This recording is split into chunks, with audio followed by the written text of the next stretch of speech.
Hello, hello, hello, everyone. It's been a minute since I have done a video. And to be honest, it's something that I really need to stay on top of and be more active in as far as posting and sharing my thoughts, opinions, and information about what's going on. But as we all know, it is so overwhelming to keep up with everything that goes on because it is something different every day and it's a lot.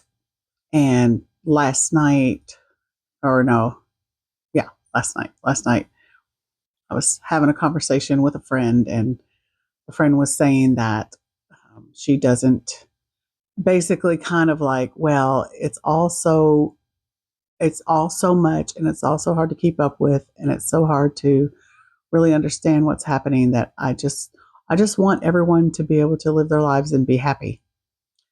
And I'm like, yeah, but yeah, we all want that. I think we all want that. But in this current political climate, it's kind of imperative that we are paying attention to what is happening and that we are aware of what is happening.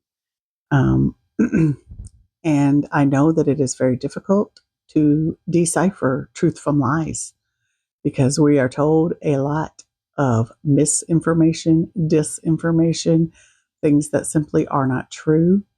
And it comes directly from the White House every single day, in every single press briefing, and in every single Oval Office press conference. And when he's got the press in in there all the time, and he's on TV like it's a reality TV show with everything that he does. And it's all lies and it's all propaganda. And it is hard. It's difficult.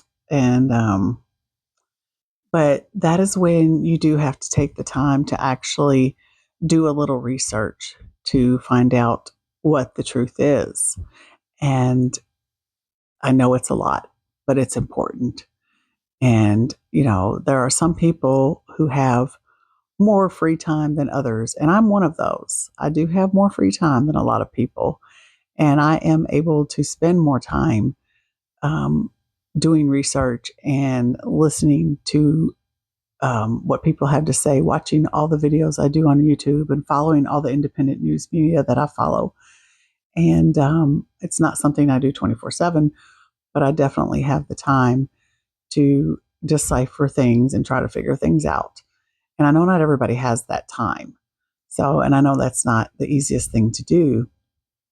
But as far as listening to what is said, no matter where it's coming from, and just believing what you hear, that's where you have to, you just have to do your own research and you have to try to discover what the truth is.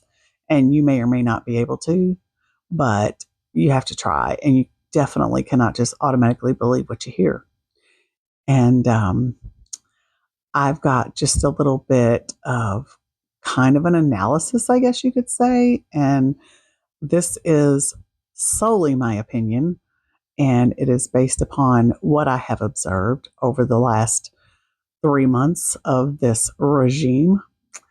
And I think that most of us, the people who would listen to someone like me, or to the Midas Touch, or to Adam Mockler, or to Secular Talk, or anything, David Packman, I can just name so many. But those of us that follow people like that, we probably know that the goal of this administration and I call it a regime, is to, Donald Trump, his goal is to be a dictator. And, um, we know what dictators are, we see how they operate. And the biggest issue with this goal is that Donald Trump and his entire cabinet are entirely too incompetent to achieve that goal. The incompetence it's just running rampant. It's so widespread throughout that whole administration. And we see it on a daily basis. And, dictators usually typically instill fear in the people that they are over in the countries that they are in. The people fear the dictator. And most of the time, it's for good reason because they're very, very dangerous people and they have done very bad things. And, you know, and that's kind of what happens under a dictatorship. But I don't know about how you all feel, but Donald Trump does not, in any way, shape, or form, instill fear in me. Fear is not one of the things I feel when I look at Donald Trump, and nor any of his administration. And it's all so utterly ridiculous. It's like watching a really bad reality TV show or a circus. And it's just sometimes just completely laughable. And it's like, it would be funny if it wasn't true. I mean, it's one of those things like, sometimes I do laugh. I just laugh when I hear certain things and I hear certain comments and things people say and some of his interviews he does. And when he was on with the gentleman from 60 Minutes, his name is escaping me right now, and he kept saying, but his knuckles said MS-16 right on them. And, it was obviously something that was, I don't think it was necessarily Photoshop. The MS-16 was put on there because somebody was trying to say that the symbols on his knuckles, that's what those symbols meant. But Donald Trump was apparently convinced that was actually tattooed on his knuckles. And Terry Moran, that's his name. He kept saying, Terry, have you seen the picture? And Terry kept saying, yes, I've seen it. that's not what's in the picture, or whatever. And it's just ridiculous. And it's like, I really believe he actually believes that. I think he actually believes that those are tattoos on his hand.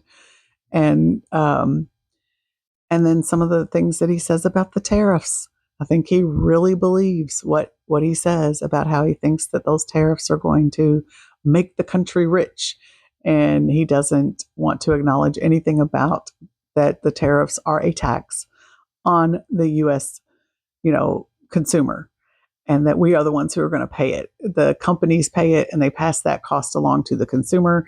And he doesn't seem to want to address the issue that China is not shipping us goods anymore and how all of our store shelves are going to be empty and there's going to be a shortage of just about everything.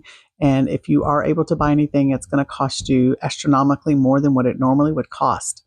So, yeah, I'm running out of time here, so I'm going to end the video. But I just want to say that, in my opinion, I think that this regime is so incompetent that it is not sustainable. And I think at some point in time that he and his cabinet will be removed from office. Do I know how that's going to happen? No, I don't.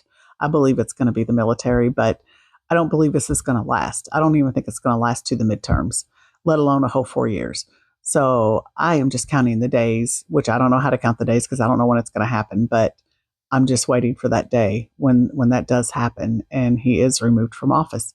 But the incompetence is what gives me hope, to be honest. So I hope that helps. And I hope everybody has a great day or a great night or whenever you're seeing this.